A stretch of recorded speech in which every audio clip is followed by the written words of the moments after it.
All right, so now that we have the instrument put together, we know how to hold it, we have good hand position, we're ready to play. What do? We take the neck off. We start here. The most important thing about playing any instrument, in my opinion, is making good tone. Tone is king, is a very popular phrase. My teacher always taught me he would rather listen to someone play one note beautifully than play a million notes with a bad sound.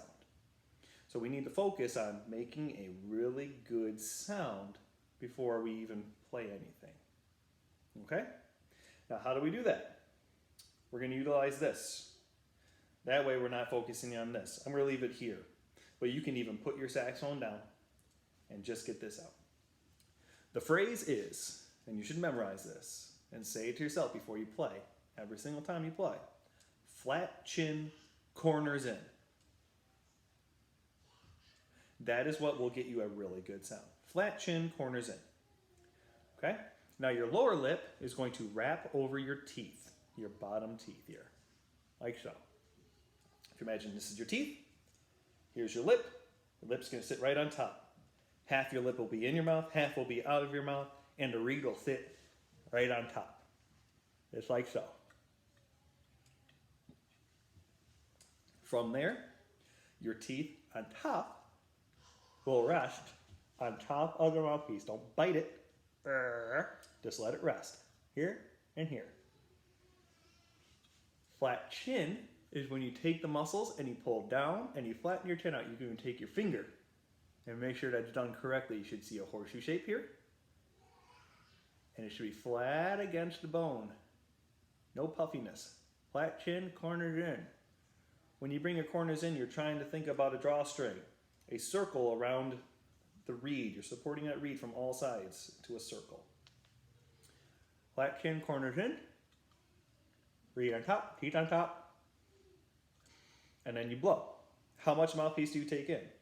I suggest starting with about 1/2 inch. You can adjust left and right or in and out as much as you need or as little as you need to make the best sound. Rule of thumb, the more you take in, the honkier it's going to get, or squeaky. The less you take, the fuzzier or weaker to get. Right in the center, that Goldilocks is where you're aiming for. Flat chin, corner chin, teeth on top, and blow.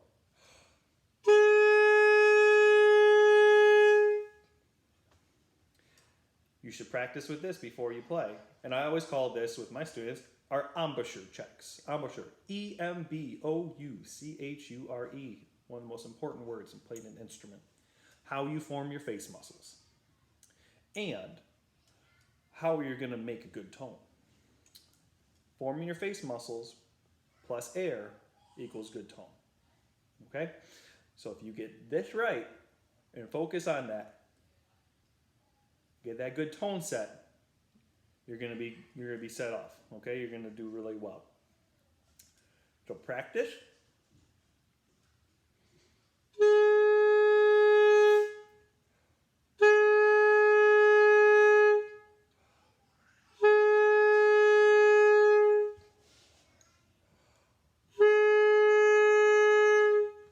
Making a good sound with this. From there, you can put it on the instrument and pick a note.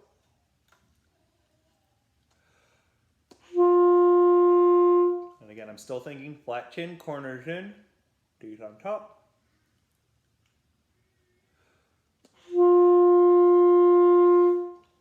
To get my good tone. Let me demonstrate now if I take too much mouthpiece.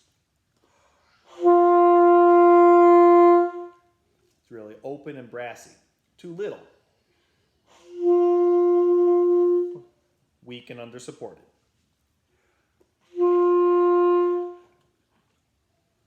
So, experiment around.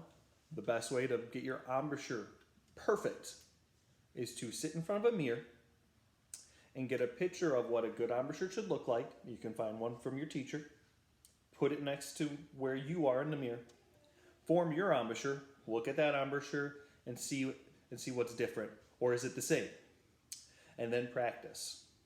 For my older students who have embouchures that are not set properly, when you do this, you might not sound better right away, and that is okay. Now, why is that? Well, because the technique you were using before, you learned to manipulate that and get the sound that you wanted with that new that technique. But the thing about that technique is you can only get to a certain level. Your tone quality will only be this good. If you reset your technique, your tone might go down. You might have a not as good of a tone, but if you strengthen your embouchure and your muscles, it's going to get better.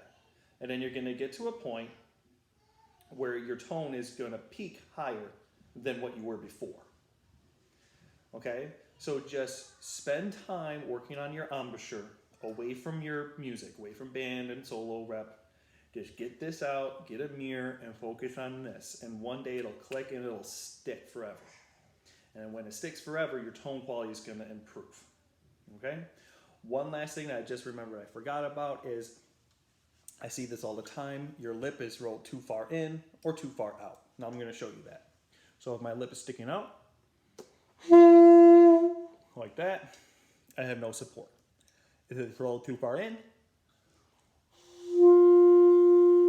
like that, too much of my lip and chin is touching the reed, essentially muting it. We only want a little bit of lip touching that reed.